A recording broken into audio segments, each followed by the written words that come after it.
अस्सलामुअलैकुम everyone, welcome to जोर का जोड़। मीरब जीशान की तरफ से आपको बहुत बहुत खुश आमदीद। यकीनन आप सब बिल्कुल ठीक होंगे और देखा जाए तो 2025 शुरू होने वाला है। 2024 आज के दिन में अपने इख्तिताम पर है और आज लास्ट डे है 2024 का। तो सबसे पहले तो आप सबको एडवांस हैप्पी न्यू ईयर, और इसी के साथ जो है वो आपका ये नया साल बहुत अच्छा हो, बहुत खुशाइंद हो। और कल आपको फिर यही सारी विशेष जो है वो ज़्यादा डिटेल में दूंगी। अभी पहले आज का दिन ख़त्म हो जाए, कल के दिन का आगाज़ हो रहा है, तो फिर हम न्यू ईयर प्रॉपर्ली सेलिब्रेट करेंगे। लेकिन अगर हम देखते हैं तो क्रिकेट की दुनिया में 2024 बहुत इंटरेस्टिंग रहा है। आप अगर शुरू से लेकर अब तक देखते हैं तो इसमें बहुत सारे मैचेस हुए। इनफैक्ट वर्ल्ड कप हुआ, वर्ल्ड कप के अंदर बहुत सारी चीज़ें नुमायाँ हुई हैं। स्पेशली अगर आप पाकिस्तान क्रिकेट की बात करते हैं तो पाकिस्तान क्रिकेट में सबसे बड़ी जो चीज़ जिसका साल शुरू होते ही इंतज़ार था वो 2024 का वर्ल्ड कप था। और उसके बाद इस साल जिस चीज़ का सबसे ज़्यादा इंतज़ार है, बल्कि 2025 शुरू होने से पहले ही इस चीज़ की गुफ्तगू जो है वो शुरू हो चुकी है, वो चैम्पियंस ट्रॉफी 2025 है, जिसके बारे में बहुत सारे सवालात हैं, बहुत सारी नज़रें हैं। और इसी के साथ जो है वो हम बढ़ते हैं अपनी डिस्कशन की तरफ। तो मुझे ज्वाइन किया है, अभी लाइन पर मेरे साथ मौजूद हैं खिज़र, जो कि कराची से हैं, हमारे समा के स्पोर्ट्स जर्नलिस्ट हैं। अस्सलाम वालेकुम खिज़र, कैसे हैं आप? वालेकुम अस्सलाम। बिल्कुल जी, ठीक ठाक, अल्लाह का शुक्र। खिज़र, आज आखिरी दिन है 2024 का। एक सवाल आपसे करना चाहूँगी एज एन ओपनिंग क्वेश्चन कि 2024 में सबसे बेहतरीन पाकिस्तान का मैच आपकी नज़र में कौन सा रहा है? देखिए, 2024 ओवरऑल अगर हम क्रिकेट की बात करें तो बहुत ज़्यादा अच्छा नहीं रहा, मगर जो इख्तिताम हुआ है, जो हमने साउथ अफ्रीका को क्लीन स्वीप किया है, यही सबसे अच्छी यादें हैं। ओवरऑल अगर हम पूरे सिनेरियो की बात करें तो यकीनन जो है वो हमारे लिए वो सिनेरियो नहीं रहा जो कि हम सोच रहे थे, या जो 2024 में हम अपनी क्रिकेट के हवाले से तस्वुर कर रहे थे। और यकीनन मैं सबसे बेस्ट मोमेंट यही कहूँगा कि क्रिकेट की कि हमने साउथ अफ्रीका में जाके साउथ अफ्रीका को जो क्लीन स्वीप किया है, वही पाकिस्तान क्रिकेट की सबसे बेस्ट मोमेंट है, क्योंकि आज तक दुनिया की तारीख में कोई भी ऐसा नहीं कर सका। तो ये वो लम्हात हैं। कुछ जी बिल्कुल, कुछ मूवमेंट्स आई हैं, कुछ नए प्लेयर्स हुए हैं जिन्होंने इंटरनेशनली अपने आप को आए हैं और छा गए हैं उफक पर। तो वो प्लेयर्स जरूर हैं इंडिविजुअली, मगर जो ओवरऑल परफॉर्मेंस है, जो कि सबसे ज्यादा बेस्ट, अगर मैं रिजल्ट की बात करूँ, जो सबसे ज्यादा अच्छा मौका है, खासतौर पे जो कैप्टनसी चेंज हुई, फिर रिजवान पर काफी ज्यादा भरोसा किया जाता था इन्हिसार, तो उनकी कप्तानी में आने के बाद हमने ये देखा कि जिस तरह से हमने साउथ अफ्रीका को हराया और दुनिया में कोई टीम ऐसा नहीं कर सकी, तो यही सबसे बेस्ट मोमेंट है अगर हम क्रिकेट को लेकर बात करें। ओवरऑल तो फिर हमारे साथ जाहिर सी बात है अरशद नदीम की यादें हैं, उससे बेस्ट तो कुछ है ही नहीं।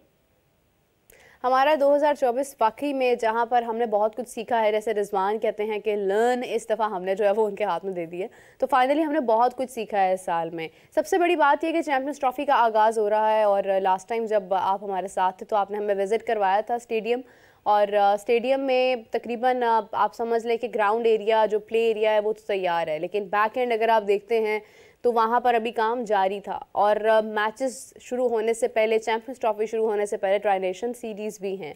तैयारियाँ कितनी तेज़ी से जारी हैं? यहाँ पर तो बारिश का सिलसिला भी हुआ, लेकिन कराची में माहौल कैसा है?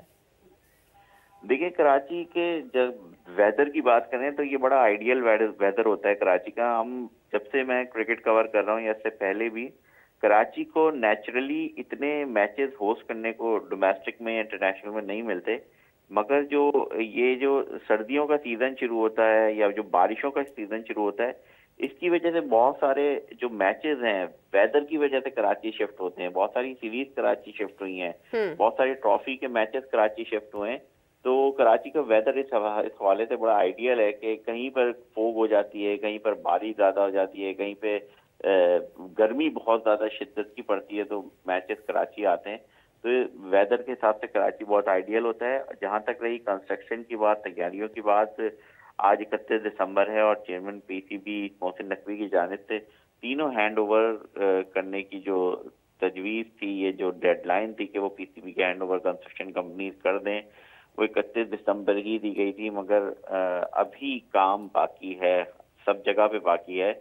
इसी तरह नेशनल स्टेडियम में भी जो है वो काम अपने आखिरी मराहिल में 50 दिन बाकी रह गए हैं चैंपियंस ट्रॉफी के आगाज में। तो इन 50 दिनों में बहुत कुछ करना है और इतना काम हो गया है और कि हम कहीं फंसेंगे नहीं। मतलब चैंपियंस ट्रॉफी से पहले पहले आपको तमाम तर वेन्यूज बड़े अच्छे जो है ना माहौल में दिखेंगे और तैयारियां चल रही हैं। असल मसला यही था जो कि एक इबहम की कैफियत थी कि आया होगी नहीं होगी, होगी तो उसकी शेप क्या होगी, हाइब्रिड होगा, वो सब चीजें तो अब हम उससे आगे निकल आए हैं। अब बस चैंपियंस ट्रॉफी होनी है। तो अब यही यही एक वक्त है कि हमने ये तय कर लिया है कि चैंपियंस ट्रॉफी का जो मुख्तलिफ मैचेस हैं जो पाकिस्तान और दुबई में होने हैं, तो पाकिस्तान के जिन वेन्यूज पर होने हैं हम उनको बिल्कुल उसी तरह तैयार करें, बिल्कुल उसी तरह रेडी करें जो हमने जो सोचा हुआ है या जो दुनिया को पिक्चर दी है। तो और वो उस वक्त तक हम पहुंच जाएंगे। उसमें मुझे कोई ऐसा कोई हर्डल नहीं दिखाई दे रहा कि जहाँ पे कोई बड़ा काम हो। मतलब फ्लड लाइट्स अभी लगनी है, डिजिटल स्क्रीन है वो 15 जनवरी को आके इंस्टॉल होना शुरू हो जाएगी। तो ये वो काम है कि जो मतलब आपको रुकते हुए दिखाई नहीं दे रहे। ओवरऑल तैयारियां अपने आखिरी मराहिल में हैं और पाकिस्तान तैयार है चैंपियंस ट्रॉफी के लिए। देखिए, हम ज़हनी तौर पर तो तैयार हैं चैंपियंस ट्रॉफ़ी के लिए और स्टेडियम्स के अतबार से भी हमारा काम जारी है। तो हम कह सकते हैं कि हम फिज़िकली इन रियलिटी हम लोग तैयार हैं चैंपियंस ट्रॉफ़ी होस्ट करने के लिए। लेकिन एक अफसोसनाक बात यह है कि आज 31 है, आज 2024 अपने इख्तिताम पर है। 2025 शुरू होते ही हमारे टूर्नामेंट्स शुरू हो रहे हैं, यानी भरमार है। आप देखिए कि जनवरी का महीना, उसके बाद फरवरी, इसी दौरान हमारी ट्राई नेशन सीरीज़ भी हैं। लेकिन हम डेडलाइन तक अपना काम मुकम्मल नहीं कर पाए हैं। आज के दिन में हम यहाँ पर स्टैंड कर रहे होते कि हम आज ओपनिंग कर रहे होते, उसकी हम सेलिब्रेट कर रहे होते, लेकिन unfortunately we are still on a place कि हम अभी भी यही कह रहे हैं कि अभी स्टिल 20 दिन और लग सकते हैं, 30 दिन और लग सकते हैं। तो क्या लगता है आपको, ये जो एक प्रेशर है आज के दिन में तमाम चीज़ें मुकम्मल ना होने का, ये किस हद तक होगा? देखिए, मैंने इससे पहले भी आपसे जब डिस्कशन हो रही थी तो मैंने एक मिसाल दी थी जब पीएसएल के मैचेस, जब क्रिकेट बैक टू होम की एक वेव चली थी और क्रिकेट पाकिस्तान में वापस आना शुरू हुई थी, तो उस वक्त भी बहुत सारे चैलेंजेस थे कि होगा नहीं होगा। उस वक्त भी बड़े पैमाने पर खासतौर पर नेशनल बैंक क्रिकेट स्टेडियम में काम हुआ था, टेफ्लॉन शीट बिठाई गई थी, पूरी छत तब्दील की गई थी। तो उसके आने में उसकी हमें पूरा वो प्रोसेस याद है कि वो किस तरह से पोर्ट पर रुकी हुई थी, फिर उसके टैक्सेशन के मसाइल। मगर आखिर में वो पाकिस्तान की जो लेबर है ना, इसके बारे में दुनिया कहते हैं कि ये कहते हैं हो जाएगा तो हो जाएगा, और वो लास्ट मोमेंट तक जो है सब यही कह रहे थे कि इस ग्राउंड में मैच नहीं हो सकेगा। मगर इन दी एंड वो इतनी तेजी से काम हुआ था। मुझे अब जाके कोई इतना बड़ा काम, इतना बड़ा हर्डल नहीं दिख रहा कि मैच में कोई रुकावट हो और मैच ना हो सके या कोई फैसिलिटेशन के हवाले से कोई बहुत बड़ा कोई मसला हो। अब इतनी तैयारी हो गई है, इतना काम हो गया है कि हाँ, जो डेडलाइन दी जाती है यकीनन इसमें भी मुझे ऐसा लगता है कि कुछ मैनेजमेंट भी अपने हिसाब से 15 से 20 दिन का या 30 दिन का गैप रखती है, मार्जिन रखती है। तो उस हवाले से चीजें तय की जाती हैं। मगर तकरीबन महीना पहले आपने आईसीसी के काम शुरू हो जाएंगे। मैंने आपको उस दिन भी अपडेट किया था कि जो आईसीसी ऑफिशियल थे, जो आईसीसी की मार्केटिंग टीम थी, वो पूरे स्टेडियम की मेजरमेंट करके चली गई हैं कि किस तरह से स्टेडियम को आईसीसी चैंपियंस ट्रॉफी की जो थीम है उसमें ढालना है, कहाँ कौन सा पैना फ्लैग लगेगा, कहाँ कौन सा बोर्ड लगेगा, किधर फ्लैग लगेंगे, किस तरह से डेकोरेट किया जाएगा पूरे स्टेडियम को। और ये तीनों स्टेडियम में हुआ है, पिंडी में, कराची में, लाहौर में। तो काम जो है वो अपने आखिरी मराहिल में है। अब सिर्फ गो हेड मिलना है और फिर आप ये देखेंगे कि आफ्टर ट्रायंगुलर सीरीज पूरे के पूरे जो स्टेडियम है उनको एक थीम में कन्वर्ट कर दिया जाएगा। तो एक अच्छी शक्ल निकल के आएगी और ये जब ही होगा जब आपके पास इवेंट्स आ रहे होंगे। देखिए, इवेंट्स का होना बहुत जरूरी है। कराची में एक नेशनल बैंक क्रिकेट स्टेडियम है, तारीखी स्टेडियम है। एक प्राइवेट हाउसिंग सोसाइटी का जो स्टेडियम है जो बहुत ज्यादा डिस्कशन में आ रहा होता है, वो भी बहुत जबरदस्त तैयार हो रहा है। इधर इसी तरह इस्लामाबाद के भी एक बात चली हुई है कि मारगला के इर्द गिर्द कोई स्टेडियम तैयार किया जाए, स्टेडियम जो है वो तैयार करना है। तो किस तरह एक सवाल है मेरा यहाँ पर कि स्टेडियम्स हमारे जो अभी फ़िलहाल लाहौर में भी काम जारी है और कराची में भी काम जारी है, लेकिन पाकिस्तान का कोई भी मैच लाहौर में नहीं है। इसकी क्या रीज़न है? क्या कराची की कंडीशंस ऐसी बनाई जा रही हैं या कंडीशंस में कोई तब्दीली की जा रही है जो कि पाकिस्तान के लिए फ़ायदेमंद होगा? लाहौर में वैसी सूरत हाल नहीं है, लेकिन अगर हम फाइनल में पाकिस्तान जाता है तो वो लाहौर में होगा। तो बेसिकली कराची तक महदूद करने का और लाहौर तक ना आने का दिन पिंडी, क्या इसके अंदर स्ट्रैटेजी थी कि पाकिस्तान का कोई भी मैच जो है वो लाहौर में नहीं रखा गया? देखिए, ये बहुत सारे सवालात हैं जो कि जन्म ले रहे हैं। आपने इतना बड़ा स्टेडियम, इतनी बड़ी एक्सरसाइज कर दी, आपने पूरा स्टेडियम जमीन से गिरा के बना दिया और आपने होम टीम का मैच अपने हेडक्वार्टर में ही नहीं रखा। तो ये वो सवालात हैं। और मैं आपको बता दूं कि अभी 2 दिन पहले कुछ हम यहाँ पे जर्नलिस्ट डिस्कशन कर रहे थे कि आपने जितना पैसा लगाया है ना, पाकिस्तान टीम ने सेमीफाइनल में पहुंचना ही पहुंचना है। अगर पाकिस्तान टीम सेमीफाइनल में नहीं पहुंची तो लाहौरियों को पाकिस्तान टीम खेलते हुए दिखेगी नहीं। बिल्कुल तो ऐसी है। कराची जाना कोई आसान बात तो नहीं है, स्पेशली मौसम इस किस्म का हो।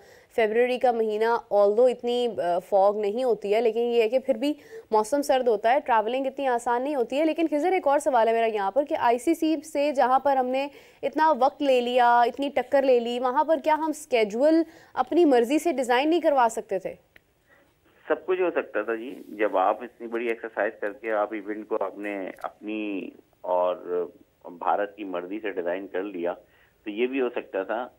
मैचेस को लाहौर, एक मैच लाहौर में लाजमी रखा जाना था, क्योंकि देखिए आप एक स्टेडियम को सिर्फ ये नहीं हो रहा कि आप मैच करवा रहे हैं, आप उस स्टेडियम को बेच भी रहे हैं दुनिया के सामने, दुनिया की नजरें, दूसरी टीमों के मैचेस होंगे। मगर जो, और आपने कहा कि मौसम होगा, देखिए चंद लोग हैं जो अफोर्ड कर सकते हैं, तो मास ट्रैवलिंग तो नहीं होती ना। और फिर जो जिस शहर का मैच होता है वहीं का क्राउड ज्यादा होता है।